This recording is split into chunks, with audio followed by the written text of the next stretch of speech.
such a wonderful kickoff. I would like now to hand the sort of the moderating of the main plenary to a good friend, Joe Confino, who's with the Huffington Post. His title is actually really good.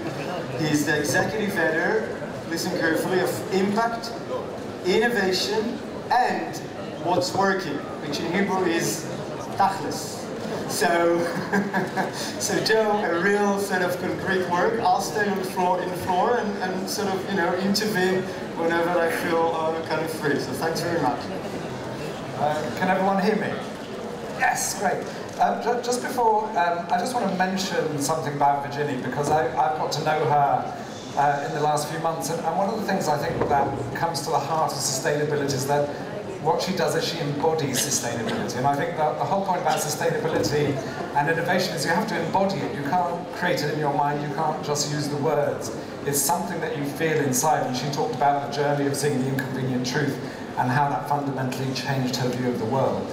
And I think P&G is also an interesting company because it's a global company, and I'm sure Virginie, while you're seeing lots of change, also P&G has to exist in the real world with shareholders and other stakeholders, which sometimes restricts their ability to operate. And the one thing I've seen with major corporations is that innovation is such a key way that companies can actually drive change and actually be seen to actually be active in sustainability in terms of building really successful companies.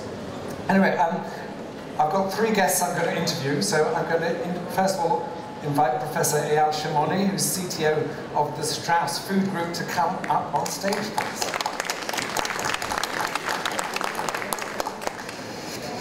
If you don't mind, I'm going to call you Professor. Can I call you Professor? Yeah. Oh, we need a microphone up here. Great. So we can bounce up on these chairs. So.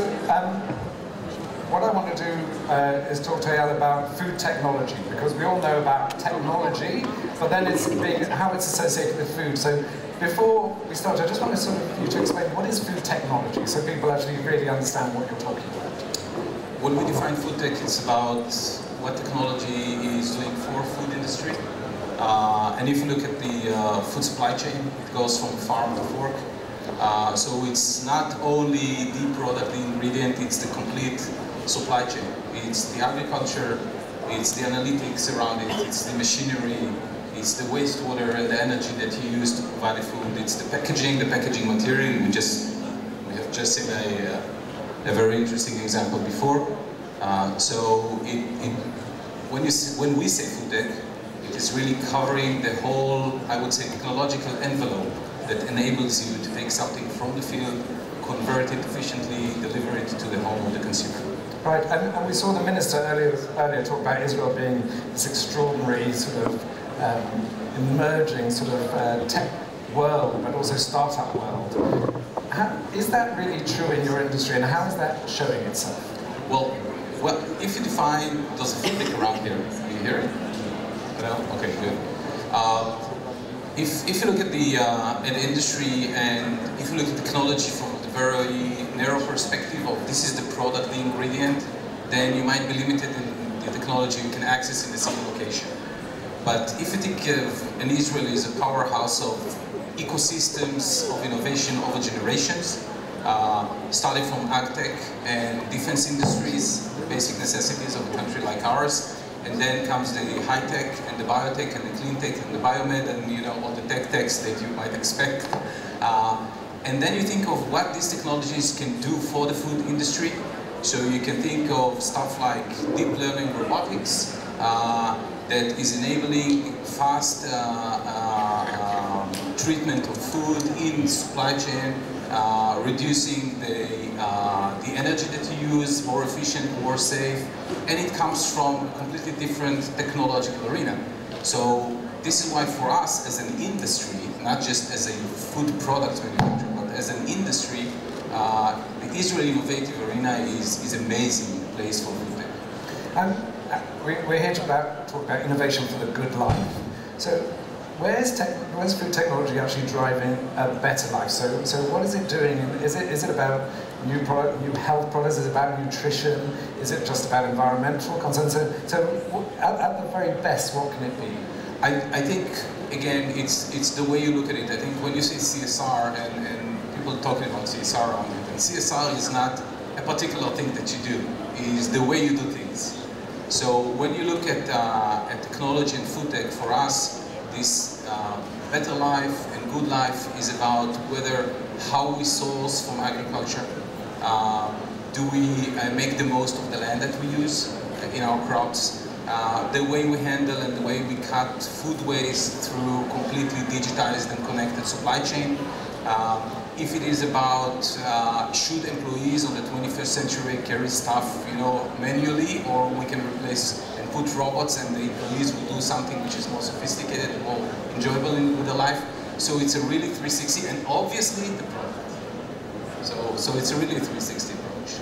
And I know technology companies always talk about benefits, and very rarely like to talk about sort of the dangers or the risks. So when you look on that side, what the opportunities are. If you look the other way, what are the risks associated with food technology? Because there's a lot of concern in the public about sort of messing around or Frankenstein foods or sort of creating new products that actually long-term create harm. Well, are there any risks that you see ahead that you're having to mitigate or be aware of? I think we should always keep in mind that as food companies, we are playing with something which is probably one of the most sensitive aspects of one person's lives. In Israel only, on an annual basis, 1 billion times somebody is opening a package of something packaged by Strauss. If you go to sleep and you're not worried, so you're doing something wrong. So the responsibility is really something inherited in the industry.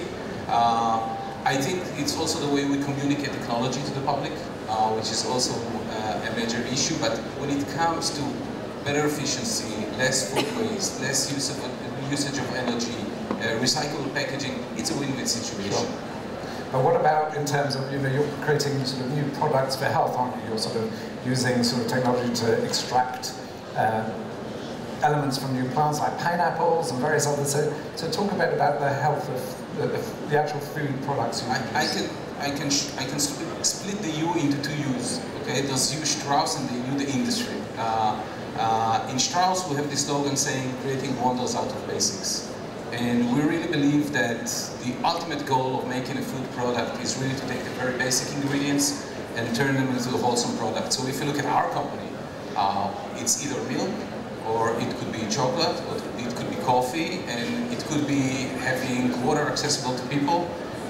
So it's really about the minor changes that you should make to create a food product, and not the maximum changes that you should make to make a food product.